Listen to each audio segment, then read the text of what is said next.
Saludos a todas. Continuamos en este ciclo de conferencias sobre el pensamiento de la India y la verdad es que ya tocaba, yo ya tenía ganas de hablar de budismo, que sin duda es casi la piedra angular o es una fuente de gran riqueza para el pensamiento de la India en su devenir histórico. Y hoy en día yo creo que podríamos hablar de budismos en plural, pero vamos a empezar por el principio y vamos a comenzar por el budismo primigenio, hablando del único canon completo que conservamos, que es el canon Pali, donde estarían los discursos, las fuentes más antiguas que tendríamos o más cercanas que tendríamos a lo que supuestamente Buda habría enseñado. Bueno, pues muchas gracias, Abraham, en primer lugar. Abraham Vélez de Cea, que se ha prestado a esta conversación, que es un especialista en las tradiciones de pensamiento budistas. Eres catedrático en la Universidad del Este de Kentucky, donde además diriges el programa de estudios asiáticos. Voy a comentar, Abraham, solo algunas de tus publicaciones, porque tienes muchas en inglés, en castellano, pero algunas que además a mí me han influido, que yo he usado para mi tesis doctoral, etcétera, y que me gustaría, que les tengo cariño y me gustaría recomendar, ¿no?, a quienes nos ven. Sería la primera, Majjhima Nikaya, la traducción que haces con Amadeo Soler Leris, de los sermones medios del Buda, en la editorial Kairos. Después también una antología de discursos del canon Pali, que también publicas en Kairos y que se llama En palabras del Buda. Y tienes un libro de carácter tal vez más divulgativo, pero que es un primer acercamiento, a mí me parece maravilloso y muy inteligente, al budismo, que se llama así, El budismo, en ediciones del Orto, ¿no? Y por último, una traducción que también quiero destacar, que son los versos sobre los fundamentos del camino medio, en la editorial Kairos, ¿no?, en 2003, los fundamentos del camino medio de Nagarjuna. Gracias, Abraham. Nada, un placer estar contigo y con vosotros y vosotras. Pues si te parece, empezamos hablando del canon Pali, nos remontamos al corpus y al canon de textos, ¿no? Porque aunque realmente no podemos saber lo que Buda dijo, lo que Buda pensó, si los investigadores o investigadoras queremos acercarnos un poquito a esto, pues las fuentes más antiguas sería este canon, y dentro de este canon cobra importancia el cesto de los discursos, ¿no?, el Sutta Pitaka. Entonces, si te parece, nos cuentas un poco la clasificación de los textos, su importancia. Sí, un poquito. Es importante aclarar lo que tú ya has dicho, que partimos de la base de que no podemos conocer directamente lo que el Buda dijo o lo que el Buda pensó. Entonces, todo lo que decimos son aproximaciones, reconstrucciones. Obviamente, hay mejores y peores. Entonces, uno tiene que partir de material, de las evidencias disponibles para reconstruir el pensamiento, las ideas del Buda. Entonces, es normal empezar por los más antiguos. Entonces, hay personas que disputarían esto y dirían, no, ¿y por qué lo más antiguo es privilegiado? ¿Por qué no lo que es posterior no va a ser más profundo y una mejor explicitación en fin, que hay opiniones para todos los gustos? Pero bueno, lo más común es que los textos más antiguos se consideran de alguna forma como más cercanos históricamente, y en el caso de los textos en Pali, pues lingüísticamente, porque es un lenguaje que es del norte de la India. Entonces, obviamente el Pali que tenemos ahora no es el Pali de aquella época, que era un dialecto hablado. El Pali que tenemos ahora es un lenguaje que se ha sanscritizado, se ha formalizado, y que ya no es esa lengua romance indoaria, ¿no? Entonces, partiendo de eso, podemos decir que los textos más antiguos efectivamente están en la primera cesta, ¿no? El canon Pali se divide en tres cestas: la cesta de los suttas, traducido como sermones o discursos, o como uno quiera traducirlo; la cesta de la disciplina, el Vinaya; y luego la cesta del Abhidharma, que es la enseñanza más sistemática, enseñanza superior. Entonces, lo más antiguo es la cesta del Sutta Pitaka. Y dentro del Sutta Pitaka, pues si te parece, hablo de los distintos grupos de textos. Pues hay, se llaman Nikayas, significa colección, y los Nikayas que hay dentro del Sutta Pitaka, pues tienes el Diga Nikaya, que agrupa los textos según la longitud. Luego tienes el Majjhima Nikaya, que los agrupa, son los discursos o sermones de tamaño medio. Luego están los agrupados numéricamente, que se llama Anguttara Nikaya. Y luego está el que los compila según temas en común, temas conectados, ¿no? El Samyutta Nikaya. Y luego hay un quinto Nikaya que es un poquito cajón desastre, donde ahí se han metido pues textos muy diversos, algunos de ellos muy claramente muy posteriores, pero vamos, ahí aparecen grandísimos textos pues como el Dhammapada, el Sutta Nipata, el Udana y muchos más. Pero como peculiaridad hay una cosa curiosa, que hay un comentario sobre el Sutta Nipata dentro del Khuddaka Nikaya, lo cual te hace ver claramente que es la parte de esta cesta que quedó durante más tiempo abierta.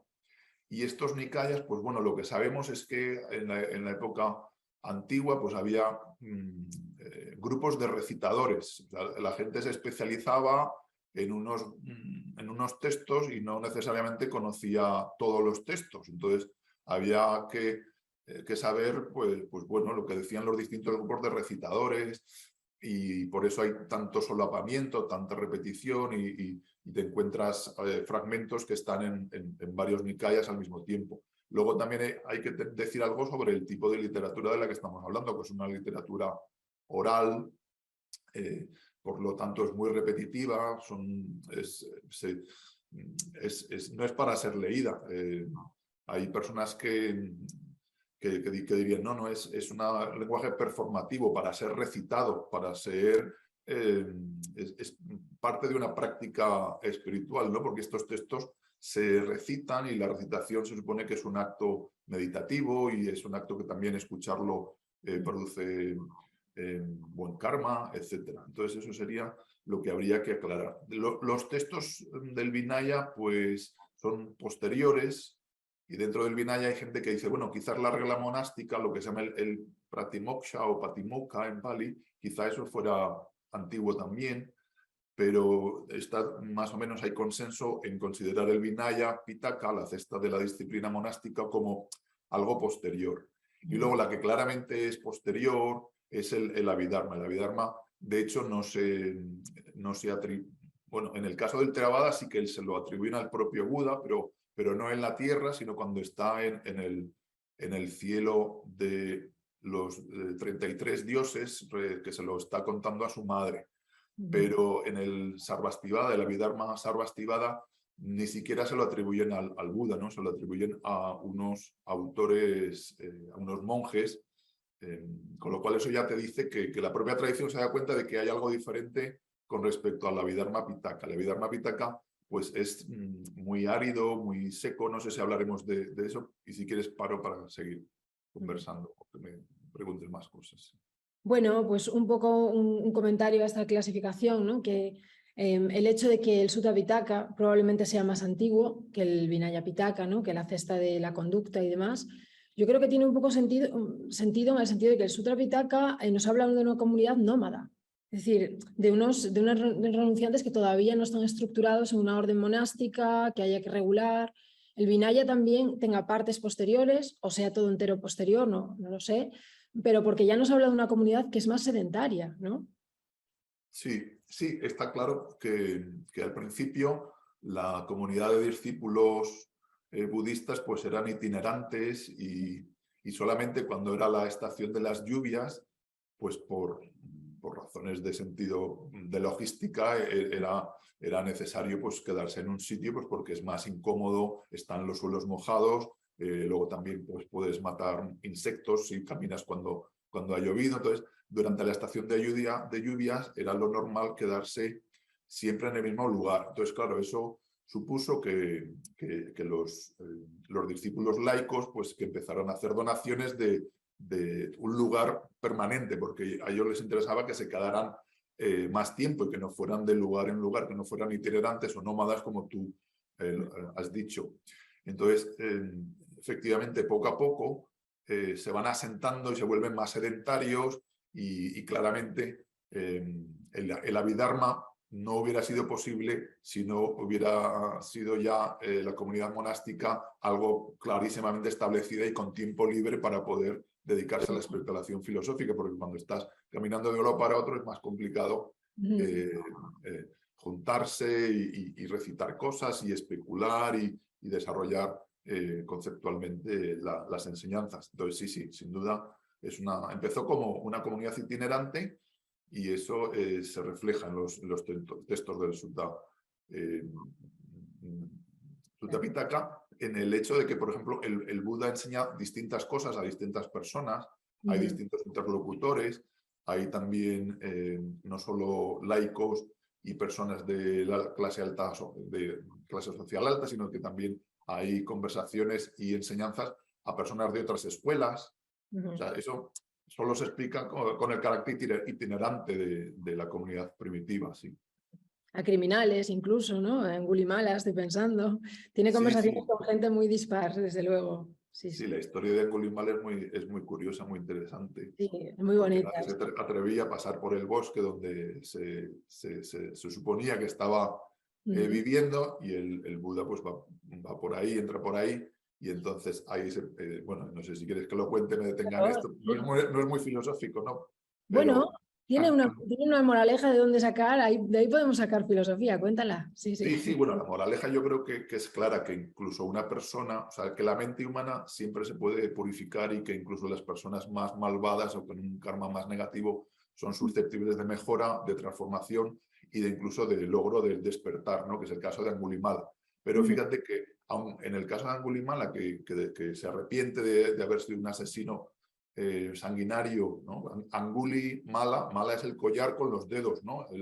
Las víctimas pues llevaba el collar supuestamente con los dedos de sus víctimas, pues cuando se convierte y se hace monje, seguidor del Buda, pues la gente le sigue teniendo miedo y al final pues lo asesinan por venganza porque había hecho mucho daño y ya cuando era un arahant, o sea, cuando ya era una persona liberada, tiene que sufrir las consecuencias de sus acciones anteriores y bueno, y fallece también por eso. Sí, pero desde luego ese discurso, que además es breve, o ese texto es breve, sí, pero cada párrafo también de cómo se encuentran, de cómo es la conversión, ese enigma, ¿no? Entre Buda y él que se cruzan en un camino. Bueno, no vamos a contar más, pero invito a todas a que se acerquen a la Angulimala, que está en tu traducción de los discursos del Majjhima Nikaya, ¿no? De los sermones medios.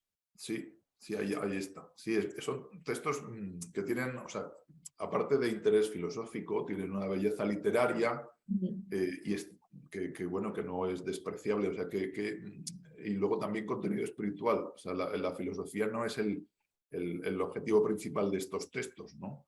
Pero sí que se puede derivar y se puede desarrollar filosofía a partir de ellos, obviamente. Y yo creo que para esta charla nos vamos a centrar sobre todo en la cesta de los discursos, en el Sutta Pitaka. Vamos a dejar un poco más el Vinaya o el Abhidharma. Pero antes quiero que hablemos brevemente de otro tipo de textos que son posteriores a estos textos y al Canon Pali y que son las biografías de Buda. Entonces, si nos hablas un poco de las distintas biografías que sobre todo son del siglo II, siglo I, ¿no? De nuestra era. Sí. Bueno, aquí lo que es interesante es que hay un cambio en la tradición budista. Al principio de la historia del budismo, pues la figura del Buda pues, no es lo central. No es lo central. La preocupación es más con las enseñanzas y con preservar las enseñanzas que no el propio Buda.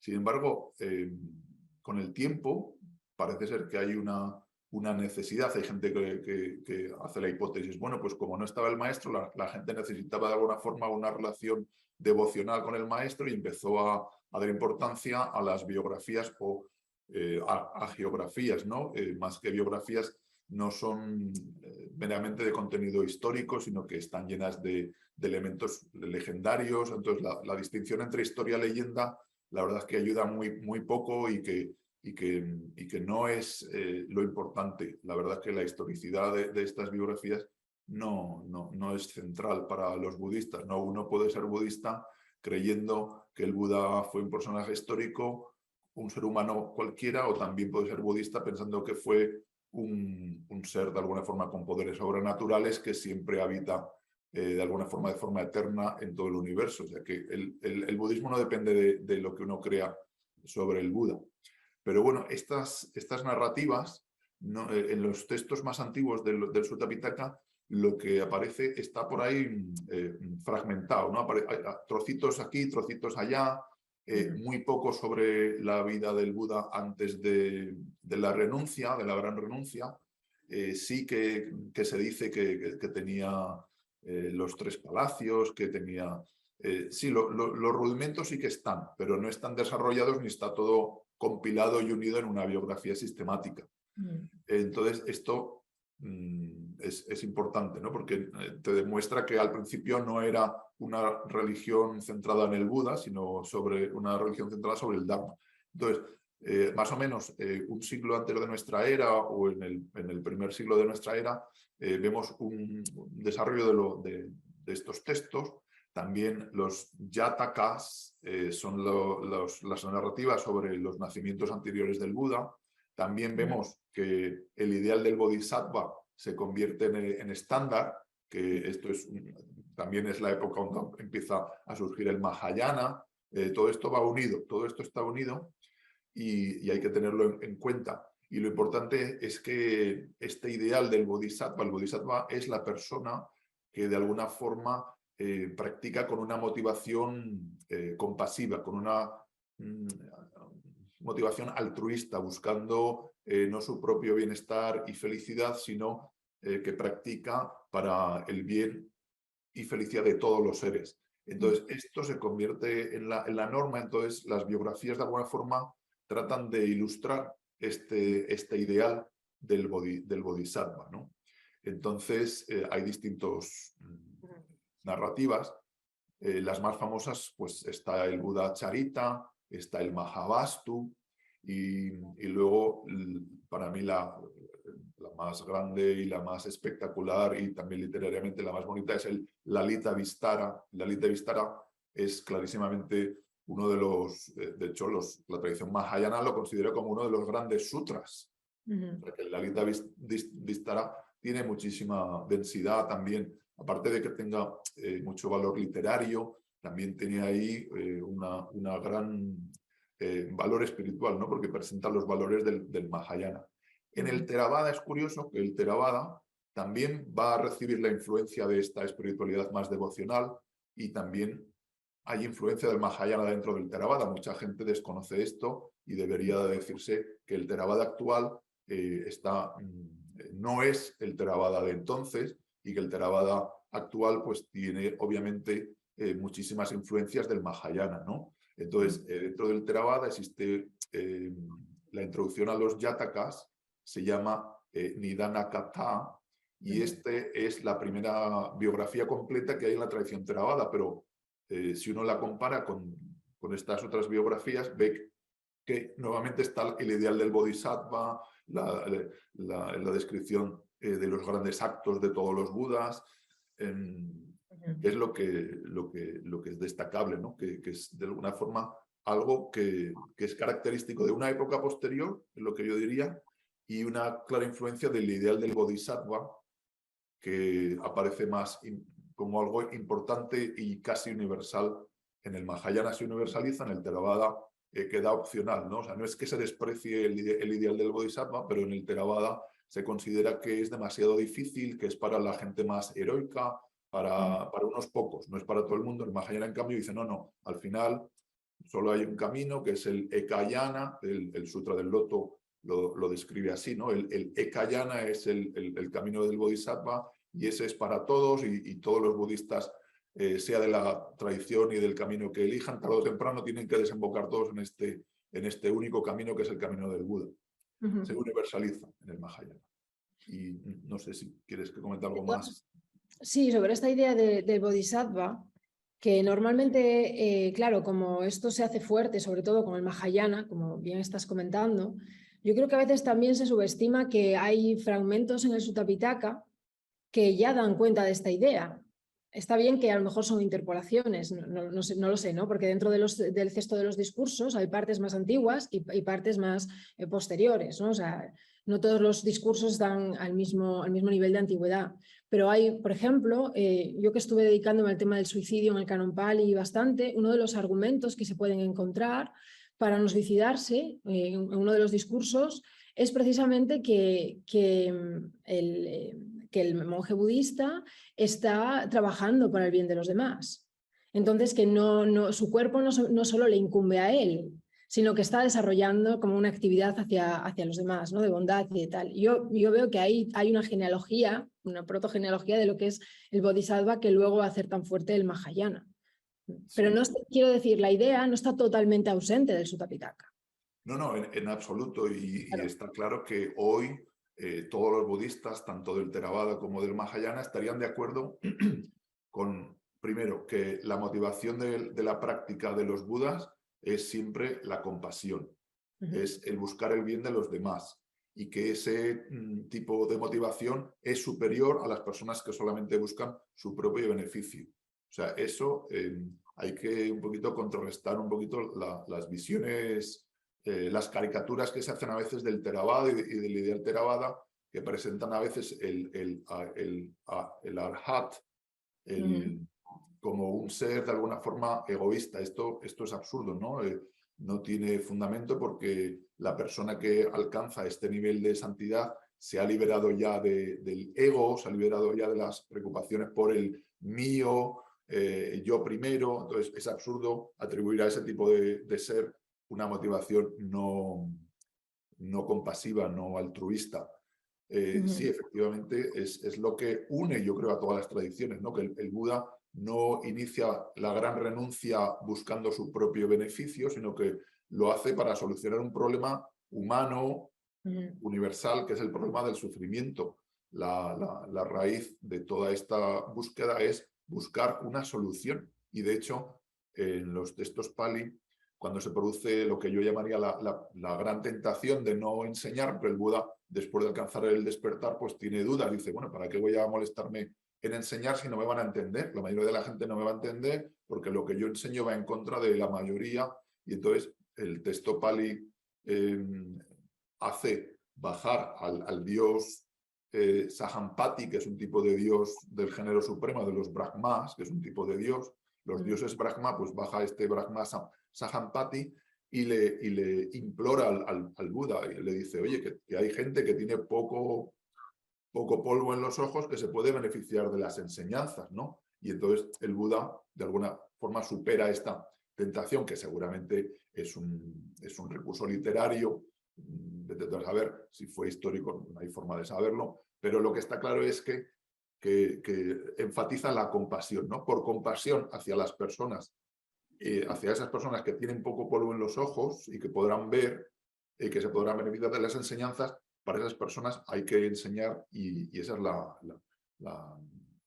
la finalidad. Y luego, claro, el ideal, si ya te tomas en serio el ideal del Bodhisattva, pues todas las vidas anteriores también están motivadas por la compasión, por perfeccionar las virtudes, ¿no? Los paramitas, ¿no? Las perfecciones, por llevarlas a su plenitud y ser así capaz de ayudar más y mejor a todos los seres. Y un tema más, ¿no? de lo que estamos hablando, del género biográfico, de la importancia o la no importancia de lo histórico. Yo creo que es un error ir buscando en estas biografías o hagiografías, ir buscando cuál es la verdad histórica, ¿no? Porque, como tú has dicho, no solo no tiene importancia de cara a entender el budismo, sino que además podríamos decir que es una imposición occidental, ¿no? Y que no tiene nada que ver con la consideración india de la historia, ¿no? O sea, por ejemplo, estoy pensando en estos trabajos sobre epistemología india de Roy Perret, que concluye diciendo: la historia no es un tipo genuino de conocimiento para la epistemología clásica india, ¿no? O estoy pensando en Daniel Rabe, que trabaja el género geográfico en la vida de Shankara, también habla de Buddhacharita, cuando dice que añaden todas estas biografías, añaden dimensiones filosóficas como si fuesen una especie de comentario, pero claro, una interpretación narrativa. y que no hay que buscar esta característica histórica, ¿no? Que eso es una imposición occidental. Entonces, bueno, quiero remarcar esto para Sí, todos los que acudan a esta literatura biográfica, ¿no? Y claro, sí. hay algo que has dicho que es entre la biografía y la leyenda, has dicho tú, ¿no? O sea, entre la biografía y la mitografía, pues no está tan clara la diferencia. Yo creo que ya no podemos seguir pensando que la historia se compone de hechos objetivos. Esto es peligroso, me parece, ¿no? O sea... Sí, sí, estoy de acuerdo y bueno, yo, si me permites, te digo un poquito lo que les digo a mis alumnos, porque mucha gente no es consciente de que estos son, o sea, la búsqueda del Buda histórico coincide con la búsqueda del Jesús histórico. Entonces es algo que empieza a ocurrir en el siglo XIX, que los occidentales buscan este ser histórico, el Jesús histórico, que no es el Jesús de la fe. Pues esto se extrapola luego al budismo y entonces vemos también en el siglo XIX como que se empieza a buscar el Buda histórico. Y entonces hay gente que aplica metodologías, pues todo lo que no sea creíble racionalmente, pues eso fuera, ¿no? Y claro, al quitar todas esas cosas, pues está de alguna forma amputando cosas, está quitando cosas que son importantes. Y ahora, recientemente, hace unos años, ha habido, otra vez se ha vuelto con el mismo tema, ¿no? A ver la historicidad del Buda y ha habido gente que ha publicado cosas en contra de la historicidad y luego gente que ha respondido diciendo que sí que hay historicidad, pero son debates que para mí son muy estériles, que no ayudan a entender los mensajes. O sea, yo a mis alumnos les digo, a ver, primero, en el budismo, aunque no sea histórico el Buda, eso no cuestiona las verdades que se transmiten con su vida. La biografía es un instrumento pedagógico para enseñar ciertos valores. Entonces, aunque no hubiera sido históricamente verdad, sigue siendo cierto que la vida de un príncipe que tiene todos los placeres sensuales, todas las riquezas, eso no lleva a una felicidad plena. Esa es la verdad de la historia de Siddhartha Gautama. Aparte que no es única y exclusiva de Siddhartha Gautama, sino que en los textos budistas te dicen, no, esto es un patrón que aparece, todos los budas anteriores han pasado por esas experiencias similares, ¿no? O sea, es un arquetipo, un tipo de vida que no conduce a la felicidad y otro tipo de vida que sí conduce a la felicidad. Entonces, la historia de Siddhartha, las narrativas estas biográficas o agiográficas, son instrumentos para enseñar esas verdades. Lo importante son las verdades que se transmiten, no la historicidad de fulanito o menganito. O sea, yo en mis clases les digo, a ver, lo que haría que el budismo no fuera cierto es que las verdades y los métodos que se enseñan en los textos budistas no funcionaran. Si no funcionan, si no conducen a una mitigación y transformación de la mente y un logro de una felicidad más tal, entonces sí que serían falsos. Pero no porque el Buda no fue un personaje histórico o porque cuando nació no hubo un terremoto, como dicen los textos, no por eso deja de ser cierto lo que se transmite con esas narrativas. Y que muchas veces nos ayudan a contextualizar la filosofía que leemos en los discursos, pero desde la experiencia personal del Buda, bueno, del personaje de esas biografías. Por ejemplo, las 4 nobles verdades, que las leemos clasificadas de 1000 maneras en varios discursos del Sutta Pitaka, pues uno las recibe de otra manera, pues en el Buddha Charita, los 4 encuentros que tiene el príncipe cuando sale del confort del palacio y se encuentra con la enfermedad, con la vejez, con la muerte, y después con un renunciante que está buscando la liberación de todo eso. Pues es una forma de enseñarte también las 4 nobles verdades y de ver cómo el propio Buda la reflexionó. Claro, el propio Buda es el personaje de esa biografía, pero... Claro, entonces es otra forma también de presentarte la filosofía más enraizada en la vida, me parece. Completamente de acuerdo, sí, es que hay una correlación clarísima entre vamos, la historia de Siddhartha Gautama como príncipe, pues no deja de ser las 2 primeras verdades, ¿no? La primera es la verdad del sufrimiento o de la insatisfactoriedad y la causa es la segunda, que es esa sed del deseo.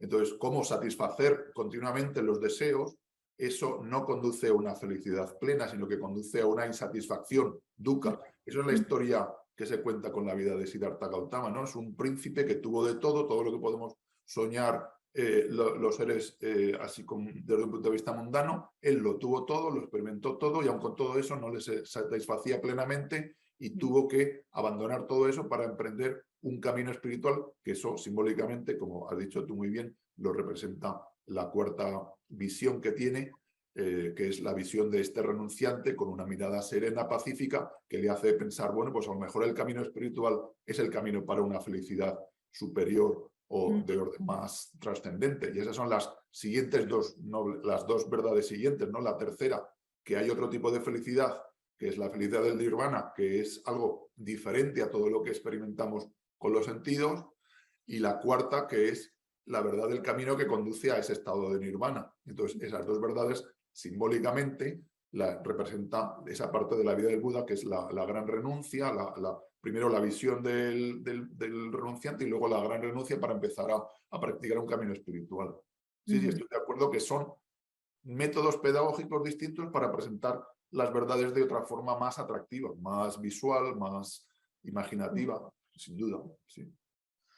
Y si te parece, ya seguimos un poco los pasos de su vida, cuando se lanza a este camino espiritual y pasa ese periodo de ascetismo extremo, que sería la contraparte a esa vida de riquezas que supuestamente nos dicen las biografías que tuvo, y a la que renunció, y entonces se hace como asceta shramana, y se supone que un asceta además entregado, ¿no? a la penitencia y demás, tal y como nos lo presentan los textos. Y entonces, viendo que esto no le satisface y no llega, ¿no? a lo que él pretende, que es la solución que tú has comentado al sufrimiento, entonces, de algún modo, él recuerda, o así se cuenta en un texto que a mí me gusta mucho, del Majjhima Nikaya, él tiene un recuerdo de una adolescencia, de cuando estaba todavía en casa de su padre, en el palacio, y se sienta debajo de un árbol y accede a la dicha del primer jhana, de la primera absorción meditativa, ¿no?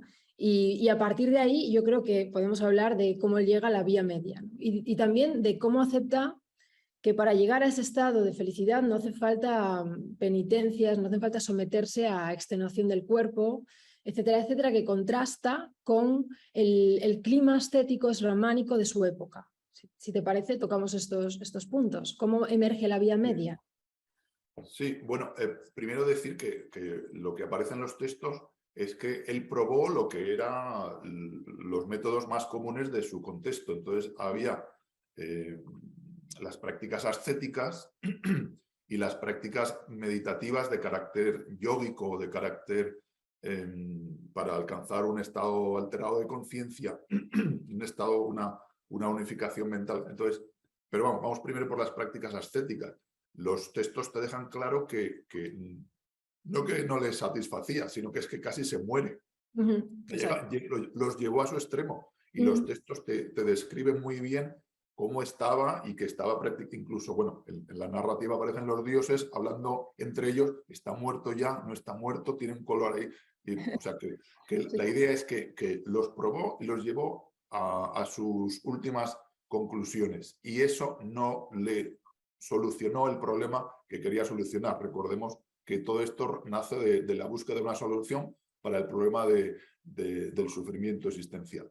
Y después empieza con las meditaciones de carácter yógico, él va a los grandes maestros que debía haber en la época y logra unos estados pues muy sutiles que se describen, pero que tampoco le terminan de resolver el problema del sufrimiento, le parecen, o sea, nunca se desprecian esos estados meditativos y de hecho la tradición budista no los rechaza, sino que los integra y los asimila y los pone al servicio de una finalidad, de una comprensión de la naturaleza de las cosas. Y entonces es cuando decide emprender a ver, el camino medio es un camino de la moderación, ¿no? Que primero, que evita el extremo de maltratar el cuerpo, pero tampoco te lleva al extremo de tratar el cuerpo demasiado bien, ¿no? Porque uno, de alguna forma, el primer extremo del tratarse demasiado bien es la vida anterior como príncipe, que eso tampoco lleva a la felicidad suprema, y luego el otro extremo es el maltratar el cuerpo, no cuidarlo, porque eso tampoco sirve para alcanzar la felicidad suprema. Entonces, el camino medio evita esos dos extremos, ¿verdad? Y el camino medio se describe como una práctica espiritual que incluye tres tipos de entrenamiento o tres tipos de educación. Si quieres hablo de eso, no sé si te va bien, pues el camino medio es este noble octuple sendero que se divide generalmente en tres tipos de educación, ¿no? Una educación de carácter moral, es decir, uno adopta una serie de principios, de preceptos éticos, abstenerse de ciertas cosas, los más básicos, pues abstenerse de matar seres vivos, abstenerse o seres sintientes, abstenerse de robar, abstenerse de mentir, abstenerse de una conducta sensual, sexual desordenada. Pues eso, un tipo de vida, eso es como el fundamento, como por donde empieza. Ese es el entrenamiento ético. Luego viene el entrenamiento que se llama de la meditación, ¿no? Que el término que utiliza es de concentración, ¿no? Samadhi. La concentración es importante, el cultivo de la mente, la transformación de la mente, el desarrollar lo que hoy se llama la atención, el recto esfuerzo, la recta atención, la recta concentración, una serie de factores mentales que son necesarios para que la mente pueda ver la realidad tal y como es, o ver la naturaleza última de las cosas, que es el tercer tipo de entrenamiento, que es el entrenamiento en lo que se llama sabiduría, ¿no? Prajna, Paña, Pali.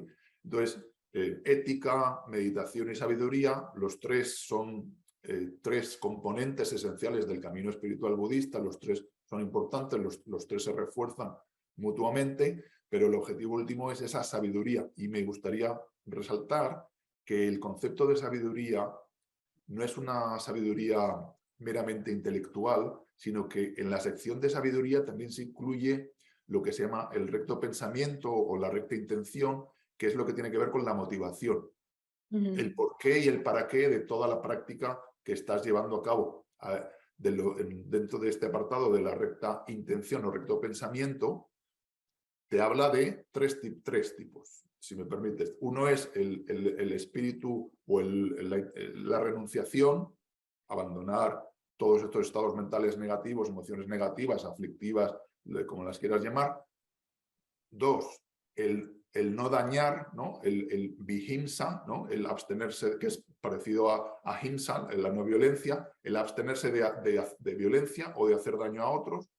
Y luego lo que tiene que ver con el altruismo, ¿no? Con hacer el bien, ¿no? El amor a los demás. Esas tres cosas son inseparables de la sabiduría. O sea que por eso la tradición posterior va a hablar de los dos grandes pilares del budismo, son la sabiduría por un lado y la compasión por otro. Pero claro, eso también está ya en el octuple noble sendero, ¿no? Tienes la recta visión junto con la recta intención o recto pensamiento, unifica o sea, no es una sabiduría abstracta, ¿no? Sino que también conlleva el desarrollo de las emociones altruistas más sublimes, ¿no? Amor y compasión llevados al máximo desarrollo. Claro, de hecho podemos ilustrar esto, yo creo, volviendo un poquito a la historia de Angulimala, esto que acabas de decir, de la compasión y la sabiduría, que no es abstracta, sino que se enraiza en un modo de ser y de estar en el mundo. El momento en el que el Buda sigue caminando y sin embargo le dice a Angulimala, yo ya estoy quieto porque he abandonado el palo, ¿no? Porque he abandonado esa violencia de la que hablabas. Entonces, ese estar quieto significa que ya no está participando en el samsara, y eso es una sabiduría que tiene que ver con la compasión, porque además es por compasión por lo que Buda está instruyendo al criminal Angulimala. O sea, ahí hay como un juego, ¿no? De compasiones encontradas. Claro, y yo lo que añadiría es que ese pararse no es un quietismo de no hacer nada, ¿no? O sea, es una tentación que hay que superar. Uno tiene que seguir actuando, tiene que seguir dentro del mundo, dentro del universo, y ese es el ideal también del Bodhisattva, ¿no? Representa ese no marcharse, ese no trascender el samsara y quedarse aquí todavía para ayudar de la mejor forma posible a los seres que necesitan esa ayuda, ¿no? Yo creo que eso es algo que el budismo lleva esa idea, el Mahayana lo lleva a sus últimas consecuencias, ¿no? Al final los budas y bodhisattvas no se van, no trascienden el plano samsárico y están más allá no, están continuamente, están en todas partes, eso tiene que ver con esta idea, ¿no? de la motivación altruista, del pensamiento de amor y de no violencia. Todo eso está interrelacionado con la sabiduría. Es que si no, no es sabiduría. Si la sabiduría no va acompañada de ese amor y compasión, no es sabiduría. Y viceversa, si el amor y la compasión no están acompañados de sabiduría, tampoco son propiamente amor y compasión plenos, ¿no?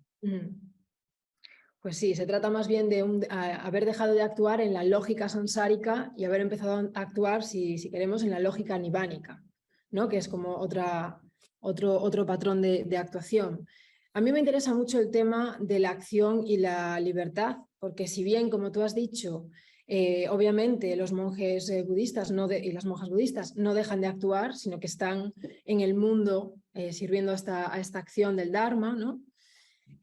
Si bien a través de la atención de la que vamos a hablar ahora, de las prácticas de perfeccionamiento de la atención y tan minuciosas además como se detallan en el Sutta Pitaka, esa acción y esa actuación a través de la atención se le pone como un freno, es decir, ya no es una acción desordenada, ya no es una acción que puede tener consecuencias inesperadas, sino es una acción que mediante la supervisión de la atención se domestica.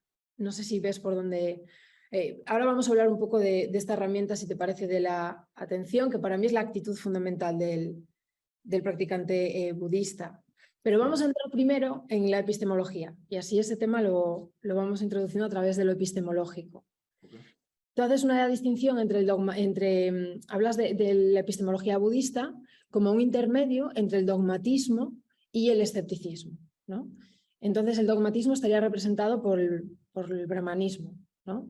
Si nos puedes un poco ilustrar en esto y entramos por ahí a la epistemología. Sí, a ver. Estamos hablando lo que podemos inferir a partir de los textos. Entonces, en la época del Buda, la tradición védica brahmánica pues era un poquito dogmática, es decir, que consideraba la fe en los Vedas como fundamental método de conocimiento y que algo que no había que cuestionar y que eso era lo que había que creer sí o sí, aunque tú mismo no lo conocieras y lo vieras por ti mismo. Entonces, ese dogmatismo, el Buda lo va a cuestionar, ¿no? Y va a comparar a esa creencia pues, a una fila de ciegos, que un ciego que no ve ni conoce está siguiendo a otro que tampoco conoce ni ve, y así un linaje que está basado en una fe irracional, una fe que no está basada en la experiencia. Entonces, ese dogmatismo lo cuestiona, ¿no? Entonces, obviamente, la tradición védica y brahmánica es muy compleja y me imagino que esto es una forma de referirse a un extremo, ¿no? Un símbolo de una forma de pensar sobre los métodos de conocimiento, la fe absoluta y la autoridad, ¿no? Entonces, eso el Buda lo cuestiona, lo cual no significa que no sea importante tener fe o que no sea importante el respeto a la autoridad. Eso en el budismo existe. Es que mucha gente malinterpreta estas actitudes del Buda y de los budistas como diciendo, no, es que el Buda está en contra de la fe y en contra de la tradición. No es correcto.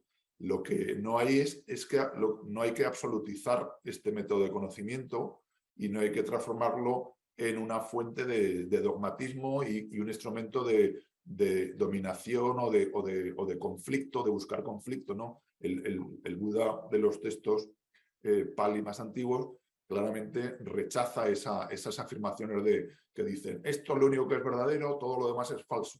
Dice, él no lo verás al Buda diciendo eso jamás. Siempre critica, ¿no? Todos estos que dicen, solo esto es verdadero y todo lo demás es falso, dice, yo ahí no, eso lleva conflictos, yo ahí no entro, ahí no sé qué. Lo cual no significa escepticismo, ese es el otro extremo, que es, también lo vemos en los textos budistas más antiguos, ¿no?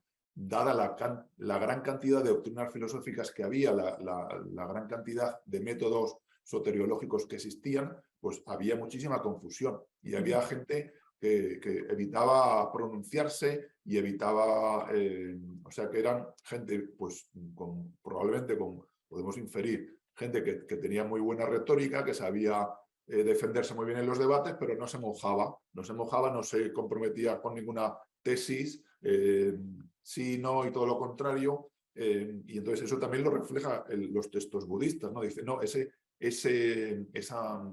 también es un extremo, ¿no? Eso es un escepticismo, no decantarse, ese relativismo tampoco es la solución, sino que nuevamente un camino medio, que yo lo entiendo o lo explico como una visión moderada de los distintos métodos de conocimiento, dando primacía a la experiencia, obviamente, pero sin olvidar la opinión de los sabios. La opinión de los sabios, la propia experiencia no se puede absolutizar, y el Buda tampoco la absolutiza, y tampoco en el texto este del Kalama Sutta, muy famoso, que siempre se cita, ¿no?, como para ilustrar la actitud budista, hay que tener cuidado y hay que entenderlo bien. A mi juicio, una mala interpretación es pensar que el Buda está diciendo que solamente lo que tú por propia experiencia conoces y ves es verdadero. No, porque en el mismo Kalama Sutta te dice la opinión de los sabios. Tienes que cotejar tu propia experiencia con la opinión de los sabios, que puedes referirse a textos, autoridades, quien sea, ¿no? La gente que sabe más que tú, un poquito de humildad de alguna forma, que tu experiencia no la tienes, aunque sea personal, no la tienes tampoco que absolutizar. Eso también se ve en los textos budistas, cuando experiencias meditativas muy profundas y de mucho calado, se advierte de la posibilidad de mala interpretación de esas experiencias meditativas, que había gente que confundía la conciencia infinita con el nirvana, y el Buda te dice, no, eso es un estado condicionado, eso todavía no es el final, o sea que hay que evitar la absolutización de cualquier método de conocimiento. Yo creo que por ahí va la gran enseñanza del Buda. Insisto, con un pragmatismo, o sea, hay una actitud pragmática, hay una actitud de, sí, dar importancia a la experiencia, al conocer y ver por uno mismo, sí, también. O sea, no estoy negando que eso no esté en la tradición budista, pero tampoco absolutizar eso.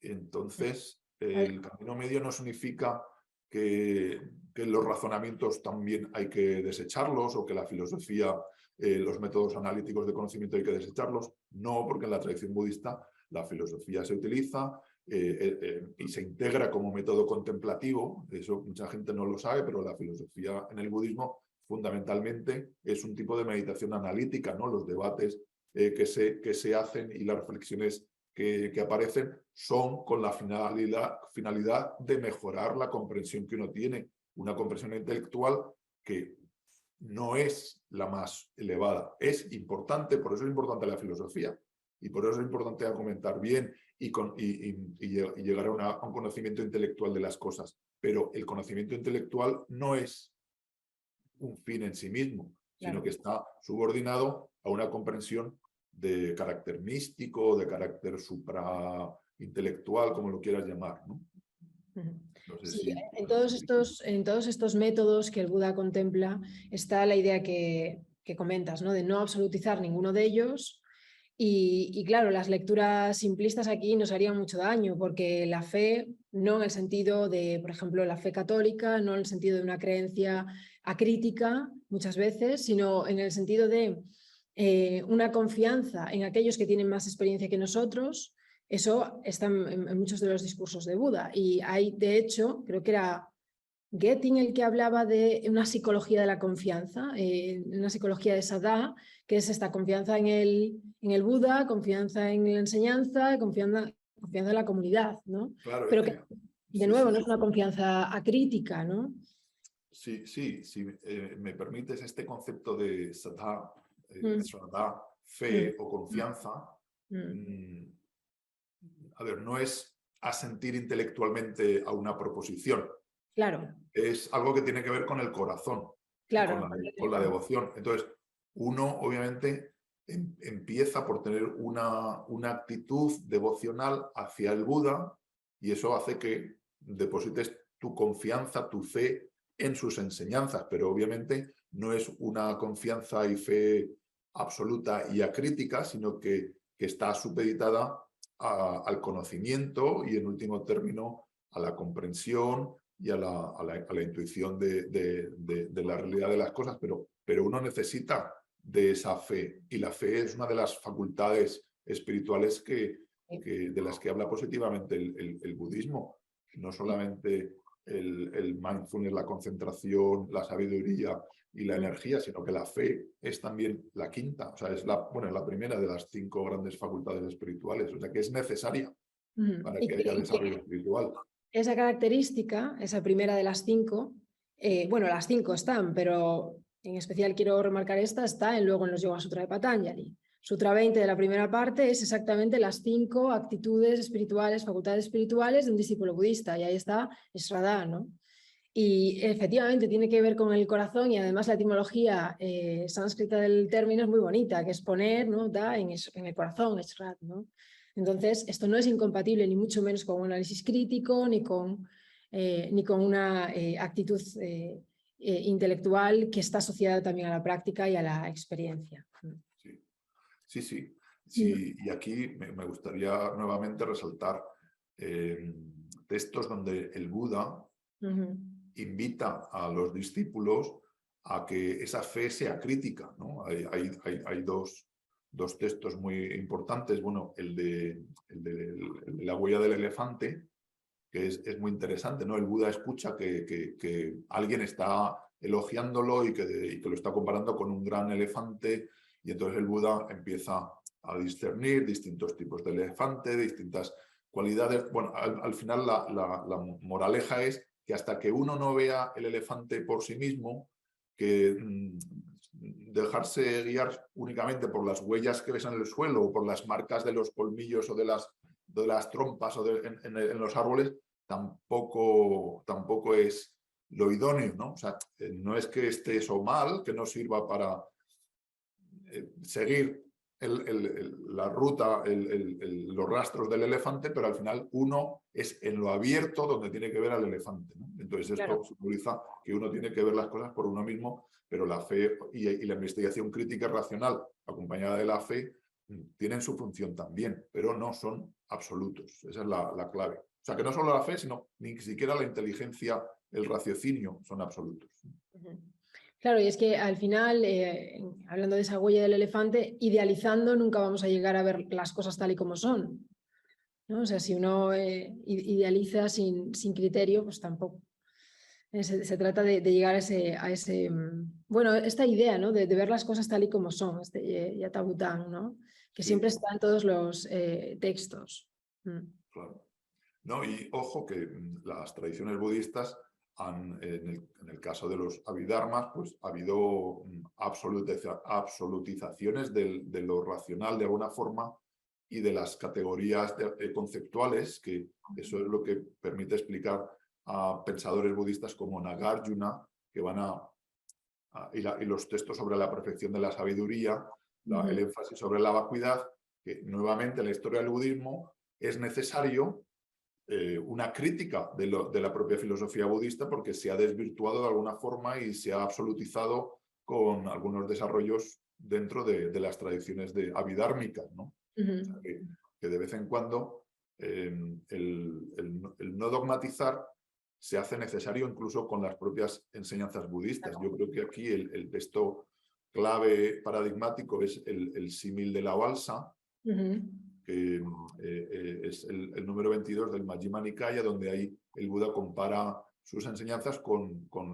la construcción de una balsa que tiene una finalidad pragmática para cruzar al otro lado. Es una metáfora para cruzar a la liberación del samsara, y lo importante es que una vez que has cruzado, una vez que llegas al nivel de la liberación o al nivel superior, que uno no tiene que seguir llevando la balsa aferrándose a ella, que simboliza el apegarse a las propias enseñanzas budistas que te han llevado a mejorar. No te tienes ni que aferrar a ellas ni utilizarlas para debatir.